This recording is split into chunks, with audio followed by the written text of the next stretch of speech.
Hello young mathematicians, and welcome back to my lectures about mathematics. In this new series of lectures, we will investigate together Euler's contributions to some parts of the mathematics following William Dunham's great book, Euler, the Master of Us All.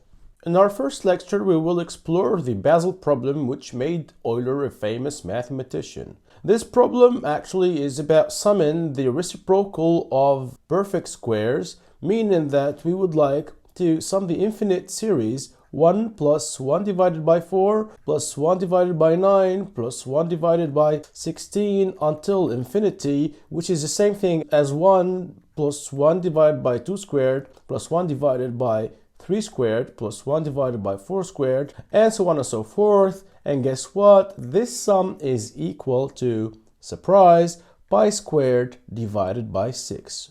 What? Euler was the first mathematician to find out that this series sums to pi squared divided by 6. And no mathematician before him was capable to make this link. Now, in order to get a full appreciation of Euler's work, we will have to investigate some of the achievements of his predecessors, namely Jakob Bernoulli. And to do so, we will see how this latter evaluated the sum of k from 1 to infinity, or the number of ways one can choose 3 elements out of k plus 2 elements, all divided by 5 to the k, or the sum of k going from 1 to infinity of k cubed, all divided by 2 to the k. Back in the time, these were very challenging questions, and we will follow Jakob Bernoulli's method in order to get the sums. Now, before we do so, in order to attack Bernoulli's infinite sums, one has to know some prerequisites about finite sums and another infinite sums. The first finite sum to know is the sum of positive integers, which is 1 plus 2 plus 3 plus 4 until we get to a number n. And this, I hope that you know, it is equal to n times n plus 1 all divided by 2. These numbers are called the triangular numbers, and I'll tell you why. Actually, the first sum is equal to 1, the second sum is equal to 1 plus 2, which is equal to 3. The third sum is equal to 1 plus 2 plus 3, which is 6. The fourth sum is 1 plus 2 plus 3 plus 4, which is equal to 10. Then we get 15, then 21, and then 28, and so on and so forth. Now notice that n plus 1 all divided by 2 is the same thing as the number of ways one can choose 2 elements out of n plus 1 elements. The results here are called triangular because these numbers can be represented as triangles. For instance, 3 is 3 dots, like you see here. 6 is 3 plus 2 and plus 1 dot. 10 is 4 dots here plus 3 plus 2 and plus 1, and so on and so forth. In the same fashion, one can sum the triangle numbers to get the pyramidal numbers, which are the sums of 1 plus 3 plus 6, until we get to the nth triangular number, which is, let me remind you, is n plus 1 all divided by 2. And this is equal, maybe you don't know about this result, to n times n plus 1 times n plus 2 all divided by 1 times 2 times 3. And if you fail to notice, this is also equal to the number of elements one can choose 3 elements out of n plus 2 elements. So the first pyramidal numbers are 1, then we have 1 plus 3, which is equal to 4, then we have 1 plus 3 plus 6, which is equal to 10, then we have 1 plus 3 plus 6 plus 10, which is equal to 20, etc. We can actually generalize these results. Pierre de Fermat, the French mathematician, and before him Madhava School in India, knew that the sum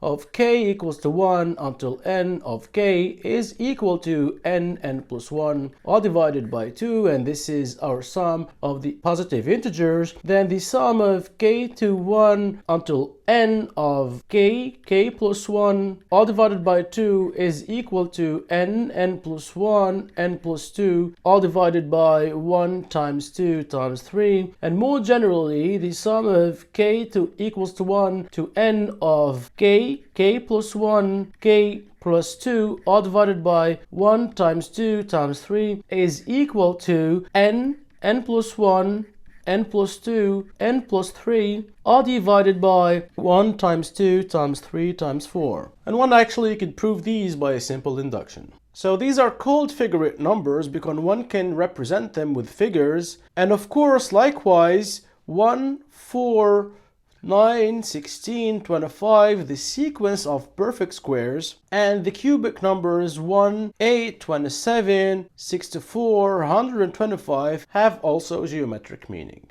And I hope that you made the connection between these numbers and our first intentions. Let me remind you, we would like to sum these infinite series, and here we recognize the pyramidal numbers, here the cubic numbers, and here, for instance, the perfect squares. Now we're ready for some fun. Instead of summing the triangle numbers, Leibniz investigated the sum of reciprocals of these triangle numbers. Namely, he thought of summing 1 divided by 1 plus 1 divided by 3 plus 1 divided by 6 plus 1 divided by 10, etc. I hope that you remember that these numbers here are the triangle numbers, and if you would like to write this formally, we are trying to sum the infinite series, the sum from k equals to 1 to infinity to 1 divided by k times k plus 1 all divided by 2. I will not respect modern rigor here, but we can rewrite this as the sum of k equals 1 to infinity of 2 divided by k times k plus 1,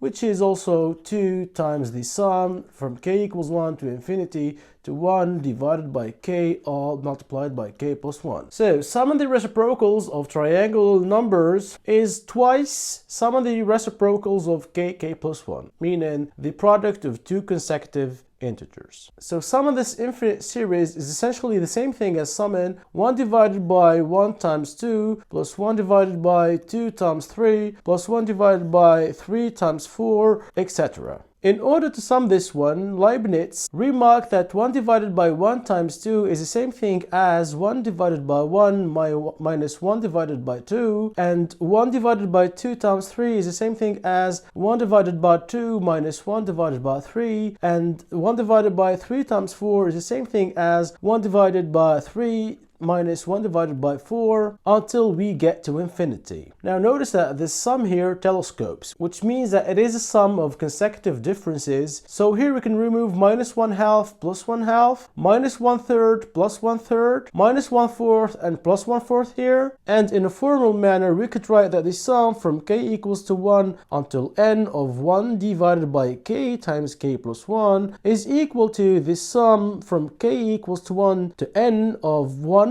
divided by k minus 1 divided by k plus 1 here, and this sum telescopes to get 1 divided by 1 minus 1 divided by n plus 1. So what we see here, this is equal to 1 minus 1 all divided by n plus 1, and if n tends to infinity, this difference here tends to 1. So Leibniz concluded that the sum of reciprocals of triangular numbers to infinity is equal to this 2 here times the sum of these numbers, which is equal to 1, so the result is equal to 2.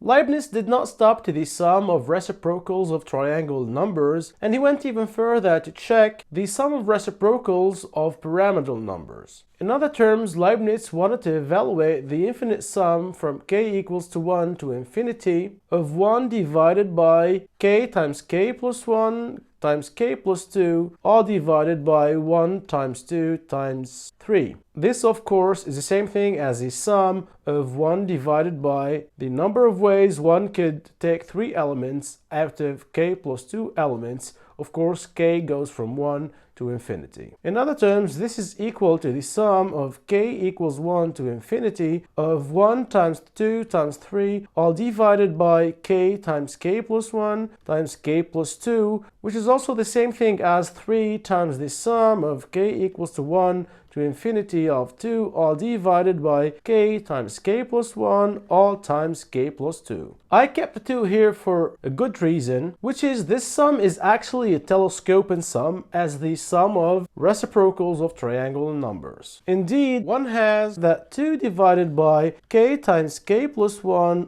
times k plus 2 is equal to 1 divided by k times k plus 1 minus 1 divided by k plus 1 times k plus 2. I'll let you check these computations, and hence the sum of k going from 1 to infinity of 2 divided by k times k plus 1 all times k plus 2 is equal to the sum from k going from 1 to infinity of 1 divided by k times k plus 1 minus 1 divided by k plus 1 times k plus 2, and this actually equals the limit when n tends to infinity of 1 divided by 1 times 2 minus 1 divided by n plus 1 times n plus 2. Okay, now of course this is equal to 1/2, meaning that our initial sum here is equal to 3 times 1/2, which is 3/2. Right, now before we move on, let me do a recap here. Sum and infinite series in general is a quite challenging question, and what we've seen here is that Leibniz found out that if some series are telescoping series, then we can sum them easily. So to recap, 1 divided by k times k plus 1 is the same thing as 1 divided by k minus 1 divided by k plus 1, and this gives us a telescoping series. Moreover, 1 divided by k times k plus 1 times k plus 2 is equal to 1/2 of 1 divided by k times k plus 1 minus 1 divided by k plus 1 times k plus 2, and this is also a telescoping series. To give you more examples, let us check whether we can sum the sum from k equals 1 to n, or we will start from 0 here to n, of 1 divided by square root of k plus square root of k plus 1. This is actually equal to 1 divided by 0 plus 1 plus 1 divided by 1 plus square root of 2 plus 1 divided by square root of 2 plus square root of 3 until we get to 1 divided by square root of n plus square root of n plus 1. I claim that this sum actually is a telescoping sum. This is because 1 divided by square root of k plus square root of k plus 1 is equal to square root of k minus square root of k plus 1, all divided by square root of k plus square root of k plus 1 multiplied by square root of k minus square root of k plus 1, and this is actually equal to square root of k minus square root of k plus 1, all divided by k minus 1, and this gives us actually square root of k plus 1 minus square root of k, meaning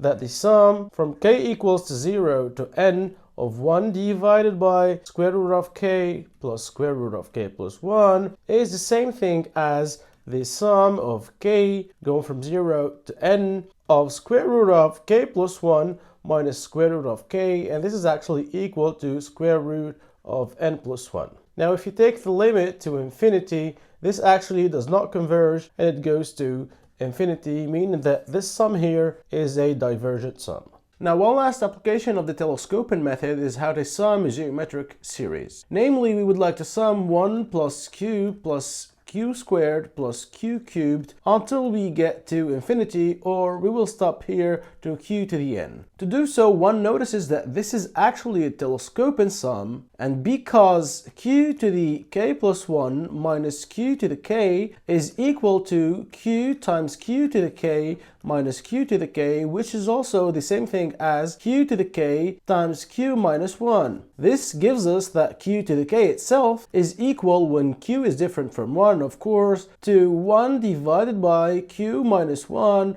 all times q to the k plus 1 minus q to the k. Now if we get back to our initial sum and evaluate it, we get here that the sum from k equals to 0 to n of q to the k is equal to the sum of k going from 0 to n of 1 divided by q minus 1 times q to the k plus 1 minus q to the k by the identity here, and we get it is equal to 1 divided by q minus 1, of course we take here q different from 1, otherwise it is a trivial fact, times the sum of k going from 0 to n of q to the k plus 1 minus q to the k, and this is actually a telescoping sum, and we get here that it is equal to 1 divided by q minus 1 times q to the n plus 1 minus q to the 0, which is actually equal to q to the n plus 1 minus 1 all divided by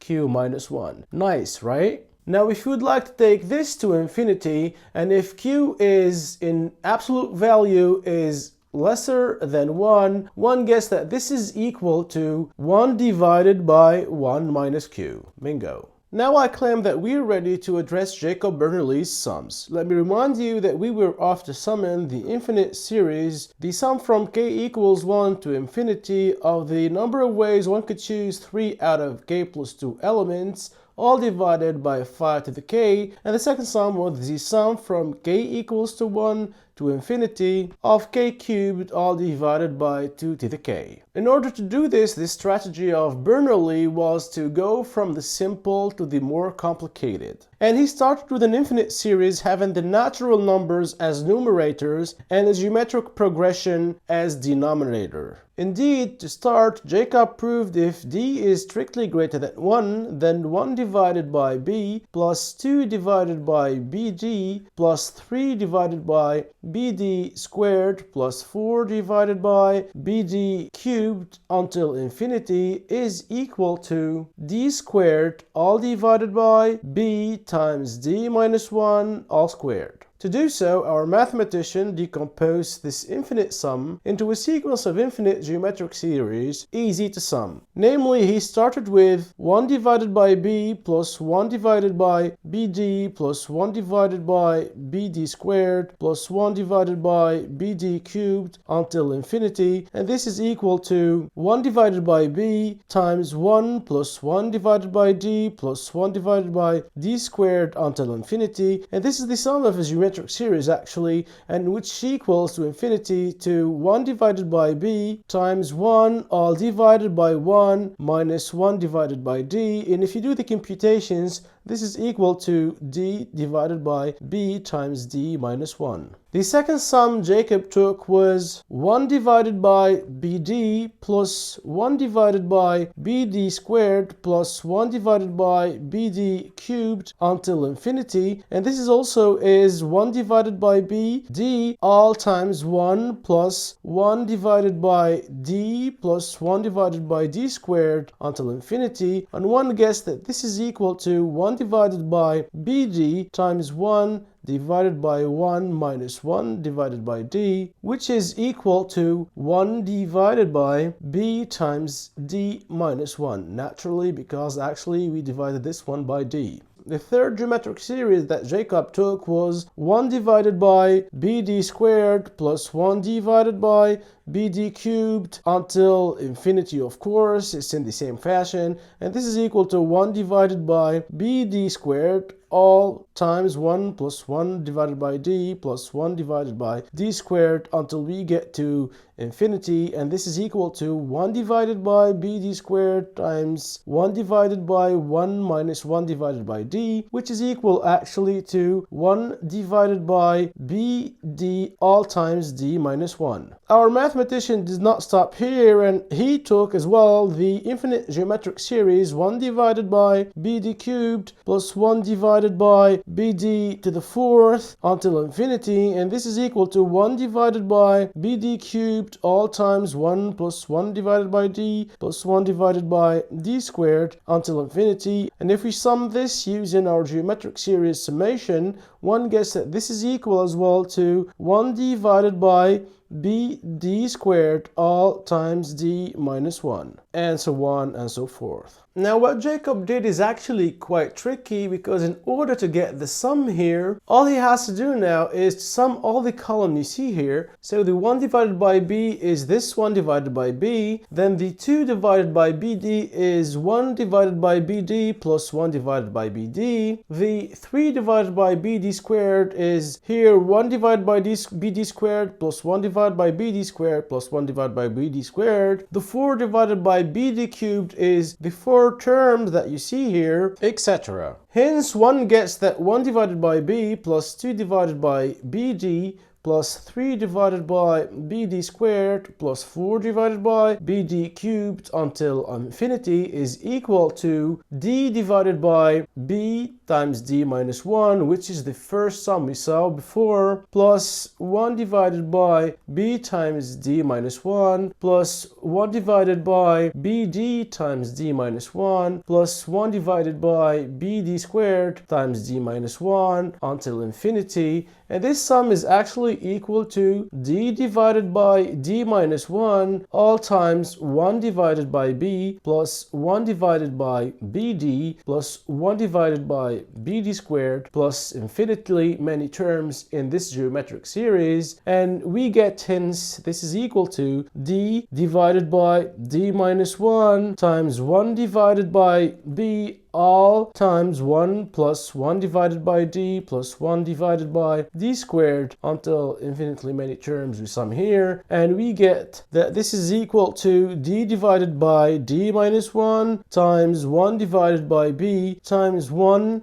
divided by 1 minus 1 divided by d, and if you do the computations you will get that this is equal to d squared divided by b times d minus 1. Bingo. Now if you take for instance b equals to 1 and d equals to 7, one gets the following sum: 1 plus 2 divided by 7 plus 3 divided by 49 plus 4 divided by 343, and summing infinitely many of them gives us the result 7 squared divided by 1 times 6 squared, which is actually equal to 49 divided by 36. Really? To check this fact, I wrote a little computer program on Python using the for loop to sum finitely many terms of the series. Of course, it will not give us the theoretical value, but it will give us approximations of it. Is that so? Let us try our function Jakob with n equals to 5, b equals to 1, and d equals to 7, and thus we get 1.3606, etc. And let me remind you that the theoretical value was 49 divided by 36, which actually shares the two first digits with Jakob 517. Now if I try Jakob nbd with more values, let me write a for loop for I in range of 1 until, for instance, let us go to 20. Do the following: show me Jakob of I, of course, then b is equal to 1 and d is equal to 7. What we get here, surprise, we get actually the same value, exactly the same value, almost the same value, let's say, with 49 divided by 36, which was the theoretical value that we found with the Jacobian technique. Incredible, right? Next, Jakob changed the numerators and put instead of natural numbers the triangular numbers. So he proved if d is greater than 1, then the sum 1 divided by b plus 3 divided by bd plus 6 divided by bd squared plus 10 divided by bd cubed plus 15 divided by bd to the 4, and summing infinitely many of these, the sum is equal to d cubed all divided by b times d minus 1 all cubed. I hope that you remember that these are the triangular numbers, and he used the same trick to sum this series, knowing that actually the kth triangular number is equal to 1 plus 2 plus 3 plus until he gets to k. Now what he does is to write down that 1 divided by b plus 1 divided by bd plus 1 divided by bd squared plus 1 divided by bd cubed plus 1 divided by bd to the 4th until summing infinitely many terms is equal actually to 1 divided by b times 1 plus 1 divided by d plus 1 divided by d squared until infinity, and we get, like before, d divided by b times d minus 1. This time he sums 2 divided by bd plus 2 divided by bd squared plus 2 divided by bd cubed plus 2 divided by bd to the 4th until summing infinitely many of them, and we get that this is equal to 1 divided by bd, actually 2 divided by bd, times 1 plus 1 divided by d plus 1 divided by d squared, and this is a geometric series, and we get finally, after doing the sum, 2 divided by b times d minus 1. Next step is to sum 3 divided by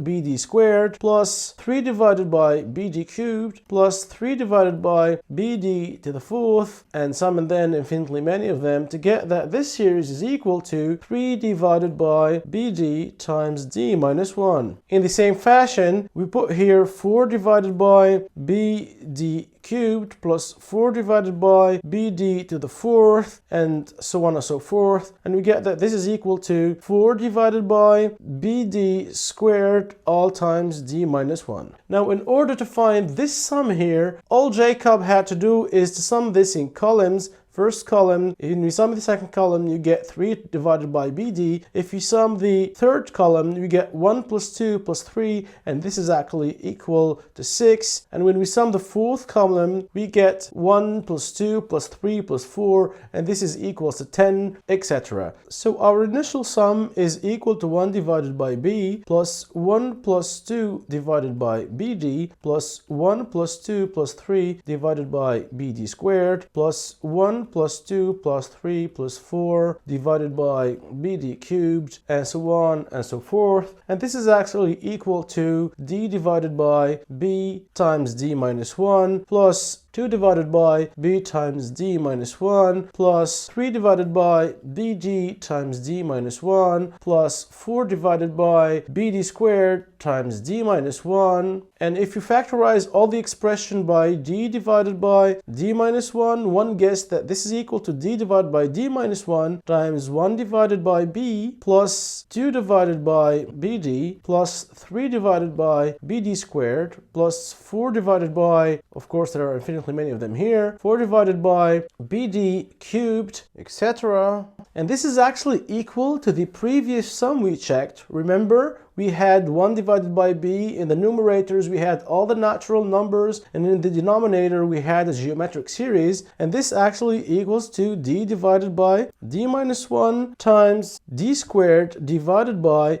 b times d minus 1. Remember? Of course, all squared. And this is obviously equal to d cubed divided by b times d minus 1 all cubed. Great. In the next step, Jakob Bernoulli changed the numerators from triangle numbers to pyramidal numbers. So he took the infinite series for d greater than 1, 1 divided by b plus 4 divided by bd plus 10 divided by bd squared plus 20 divided by bd cubed plus 35 divided by bd to the fourth, and then infinitely many of them, and this sums to d to the fourth all divided by b times d minus 1 to the fourth. Incredible, right? In order to prove this, if we call this p as pyramidal, and our triangular series t, which is equal to 1 divided by b plus 3 divided by bd plus 6 divided by bd squared plus 10 divided by bd cubed until summing infinitely many of them,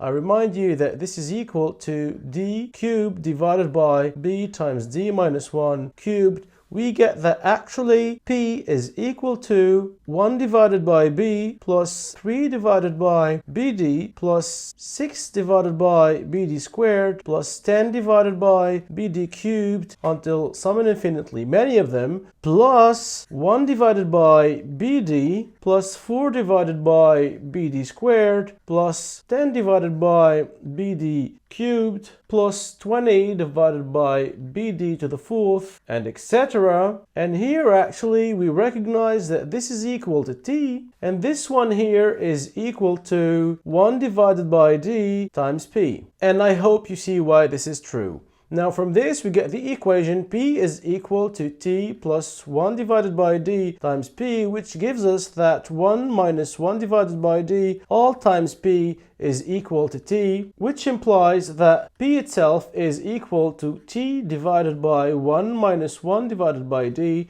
and this is actually equal to d to the fourth all divided by b times d minus 1 to the fourth. Bingo. Now, as an application of this, if one takes b equals to 5 and d equals to 5 as well, one gets that the sum from k equals to 1 to infinity to the number of ways one can choose 3 out of k plus 2 all divided by 5 to the k is equal to 1 divided by 5 plus 4 divided by 25 plus 10 divided by 125. And if we go to infinity, one gets by this result that that it is equal to 5 to the fourth divided by 5 times 5 minus 1 to the fourth, which is equal to 5 cubed divided by 4 to the fourth, which is equal to 125 divided by 256. What do you think? Incredible, right? Well, last sum Jakob evaluated, he changed this time the numerators from pyramidal numbers to cubic numbers to get that if d is greater than 1, then 1 divided by b plus a divided by bd plus 27 divided by bd squared plus 64 divided by bd cubed and so on and so forth is equal to d squared times d squared plus 4d plus 1 all divided by b times d minus 1 to the fourth. What? This seems incredible. Actually, to do so, it is quite straightforward. Jakob wrote that this sum is actually equal to 1 divided by b plus 2 divided by bd plus 3 divided by bd squared plus 4 divided by bd cubed plus infinitely many terms where the numerators are the positive integers, and then actually plus 6 divided by bd plus 24 divided by bd squared plus 60 divided by bd cubed, etc. And here actually we recognize that this is equal to d squared all divided by b times d minus 1 all squared. And this one, if we factorize by 6 divided by d, one gets that this is plus 6 divided by d all times 1 divided by b plus 4 divided by bd plus 10 divided by bd squared plus 20 divided by bd cubed. And we do the same thing in the same fashion infinitely many times to get that this is equal to d squared divided by b times d minus 1 all squared plus 6 divided by d. And let me remind you that this is actually the sum where the numerators are the pyramidal numbers, which was equal to d to the fourth divided by b times d minus 1 to the fourth. If you do the computations, one gets that this is equal to d squared times d squared plus 4d plus 1 all divided by b times d minus 1 to the fourth. Incredible, right?